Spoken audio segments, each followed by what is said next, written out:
Bebang! Nasaan ka na? Tulungan mo ako! Sana okay po si Rafael ng Diwata. Kailangan kong dalhin tong gamot niya. Bebang! Saan ka pupunta? Mukhang nagmamadali ka ha. Iska, may sasabihin ako sa'yo. Dali! Ano yon? Huwag kang maingay Sikreto lang to. May nakita kong diwata dun sa may garden. Ha? Diwata? Totoo ba yun, Bebang? Oo, kaso may sugat siya. Kaya samahan mo ko, Iska, para magamot natin siya. Sige, gusto ko rin siyang makita. Bilisan mo. Ay aba, si Iska at si Bebang, mukhang may sikreto sila. Susundan ko nga para malaman ko. Oh no!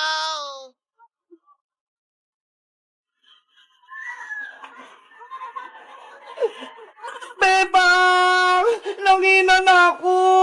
Wala na akong lakas! Tulungan mo ko!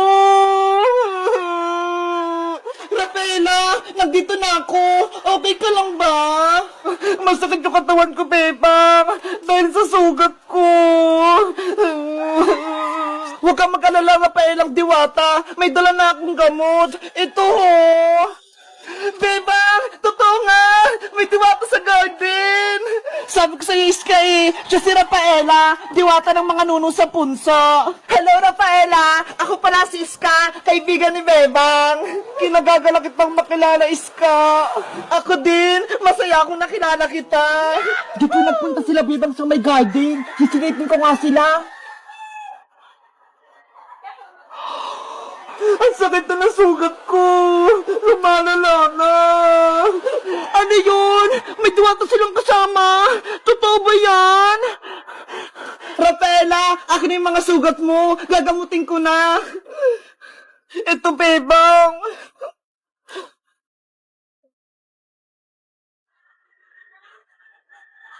Aray ko! Ang hapde! Ano nilalagay mo, Bebang? Bakit parang sumasakit? Huwag kang matakot. Alkohol lang to, ho. Mabilis tong magpalunas sa mga sugat. Ibang paraan yung paggagamot sa inyo, Bebang. Sa amin, magic dash lang. Siyempre, may mga magic kayo Kaming mga tao, wala. Kaya gamot yung gamot namin. Relax ka lang, Rafaela. Gagaling din niya sugat mo. Magtiwala ka lang kay Bebang. Ang bait nyo palang mga tao. Akala ko, ang sasama-sama nyo. Buti na lang nakita ko ni Bebang. Tinulungan niya ako.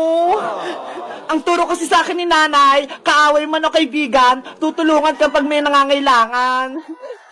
Kunyari lang naman yun si Bebang Ako nga, kaaway niya Pinakain niya ng Graham na may kalamansi. Last na to, Rafaela. Didiktan ko lang ng Bile Aid dyan sugat mo.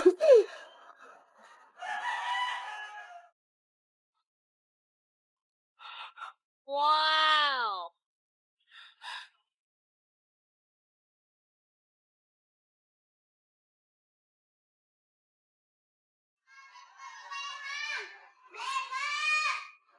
Ayan! Okay na! Gagaling na yung sugat mo, Rafaela! Ang galing mo, Bebang! Pwede ka na maging doktor! Thank you, Bebang! Mabuti kang tao! Utang na loob ko yung pagtulong mo sa akin! Wala yun, Rafaela! Ang isipin mo, magpagaling ka! Sana makita ko na yung magic wand ko para mabilis na akong gumaling at mabigyan ko rin kayo ng gantimpala! Nasaan ba kasing magic wand mo, Rafaela? Bakit hindi mo dala? Nawawala siya Hindi ko makita. Yari, baka makita pa ng iba. Gamitin pa sa masama.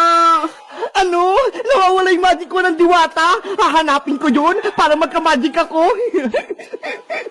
Nasaan kaya yun? Hello guys! Ako si Rafaela. Gusto nyo ba akong maging kaibigan? Kahit diwata ako, mag-comment lang kayo para sa part 3. Bye-bye! Ay, ang init-init. Bebang, buksan mo yung electric fan. Ano yun, Nay? Buksan yung electric fan? Oo, buksan mo. Sige.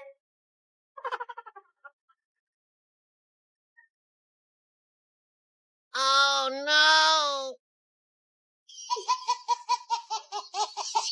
Ang tagal naman. Ayan na, Nay. Nabuksan ko na electric fan. Bubita ka talagang babae ka? Bumili ka na nga lang doon ng soft drinks kay Madam Sonia para lumamig-lamig yung ulo ko. Wow! Anong soft drinks? Coke o Royal? Coke! Malaki ang maliit. Yung malaki, yung kasya sa ating dalawa. Naka-plastic o naka-bote? Yung naka-bote, last na lang. Malamig o mainit?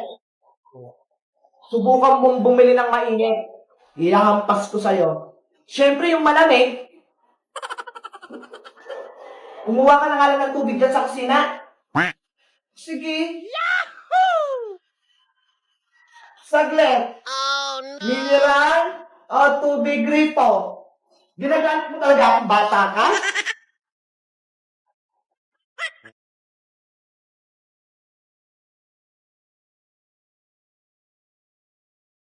Huwag ka na lumaban, talo ka dyan. Pero huwag ka magtatampo, lating kita. Lating kita. Okay ba?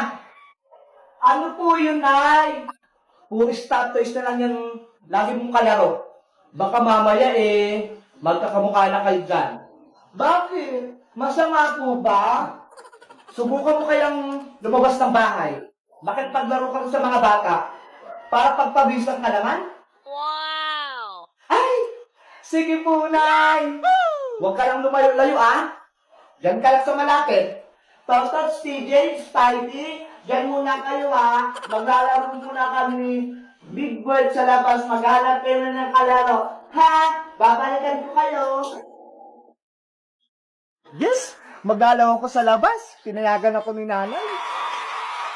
Eto, ani si Big Bird. Wag mo itong aawayin, ah! Mabait to. Tignan mo, ang ganda niya. Later. Beba! Hala, tawag na ako ni Oh nanay. no! Asa na makaing batang yun? Ay, Bebang, tawag ka ng nanay mo, umuwi ka na. Ano ba yan? Kakalabas ko pa lang eh. Bakit po, Nay? Kakalabas ko pa nga lang eh. Saan ka naman nagpupuntang bata ka? Hala, dyan lang naman ako sa tapat ng tindahan ni Aling Sonia eh. Tignan mo yung itsura mo, oh. Pawisan ka na. At ang dungis-dungis mo pang tignan, Bebang. Hindi ka nahiya sa mga kalaro mo? Oh no! Sabi niyo, lumabas ako para pagpawisan at may kalaro ako. Naku! Sumasagot ka pang bata ka? Sige, pasok. Dito ka sa loob. Anong silbi niyang mga stop toys mo? Kung di mo lalaroin. Pasok.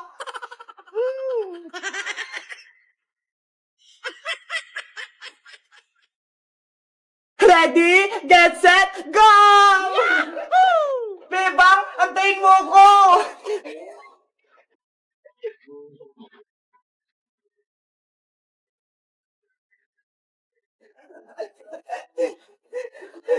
Yay! Panalo ako! Ang bilis mo naman tumakbo, Bebang. Hindi kita mahabol. Siyempre, malakas ako eh. Bebang! Iska! Uy, princess! Nakauwi ka na rin? Natapos mo ba yung exam natin? Oo, nasagutan ko lahat. Ang dali-dali lang pala eh. Wow! Mabuti naman kung ganun, para pasado tayong lahat. Sa tingin nyo, pasado kaya tayo sa exam kay Teacher Agnes? Sigurado yan, madali lang naman yung exam ni teacher eh. Princess, tapos na ba kayo mag-exam? Opo, Nay, kakatapos lang po namin. Kamusta? Madali lang ba yung exam ninyo? Hindi ka ba nahirapan? Ang dali-dali nga lang po, Nay eh. Hindi nga ako pinagpawisan. Si Bebang tsaka si Iska, hirap na hirap sumagot. Si Princess talaga, sinungaling. Siya nga lang yung hindi nakasagot sa exam kay Teacher Agnes eh. Hayaan mo na siya, Bebang, para hindi siya pagalitan ni Aling Tiri. Nay, pwede mo ba akong bilhan ng maraming merienda? Kasi, panigurado, perfect yung exam ko eh. Ang talino talaga ng anak ko. Ano gusto mong merienda? Mamili ka na. Yung malaking RC po, tsaka 3 piatos. O sige, bibili tayo dahil ginilangan mo yung exam mo. Yay! Mag-merienda na tayo! A few moments later. Oh, eto sa'yo, Bebang. Eto naman sa'yo, Iska. Libre ko na sa inyo yan. Thank you, Princess! Thank you! Kain na kayo ng kain! Dapat maging masaya kayo dahil na perfect ni Princess yung exam! Si Teacher Agnes, paparating? Bakit kaya? Nay, ayan na po yung resulta ng exam! Ibibigay na po ni Teacher Agnes! Magandang araw po, Teacher Agnes! Magandang araw din po, Aling Tere! May maganda po ba kayong balita? Magkakaribon po ba si Princess ko? Naparito po ako, Aling Tere, dahil may masama akong balita sa inyo. Masamang balita? Ano kaya yun? Bagsak po ba si Iska tsaka si Beba? Ang katunayan po, si Princess, bagsak po sa exam. Lagot! Ano? Bagsak si Princess? Matapos ko bang ma-check ang kanilang test paper, si Bebang nakakuha ng perfect 20/20. O Bebang, eto sa'yo. Yay! 20 yung score ko! Si Iska naman ay perfect din. O Iska, ang galing natin, Bebang. Perfect tayo. Kay Princess po, anong score yung nakuha niya? Si Princess tsaka si Boy yung butike, pareho yung score nila, 0. Ano? 0? Nakakaya ka, Princess! Yari ako nito kay nanay. Ang masama pa po, Aling Tere, nagkumpiyahan pa si Princess tsaka si Boyong. Kaya po nakakalungkot na balita, si Princess po ay bagsak sa school. Anong ginawa mo, Princess? Nagpamerienda ka pa? Sabi mo, perfect yung exam mo, yun pala 0? Kasi po, Nay, nakalimutan ko pong mag-review kaya hindi po ako nakasagot. Pasaway ka talagang bata ka? Hindi mo ginaya si Bebang tsaka Iska? Perfect! Ayaw nga po nila akong pakopyahin Hindi po sila nagbibigay ng answer nila. Gusto mo pa talagang mangopya? Alam mong bawal yun? Ginagalit mo talaga ako? Nay, wag po! Wag mo akong takbuhan! Malilintikan ka sa akin! Aling Tere, wag niyo pong paluin si Princess! Kawawa naman po siya!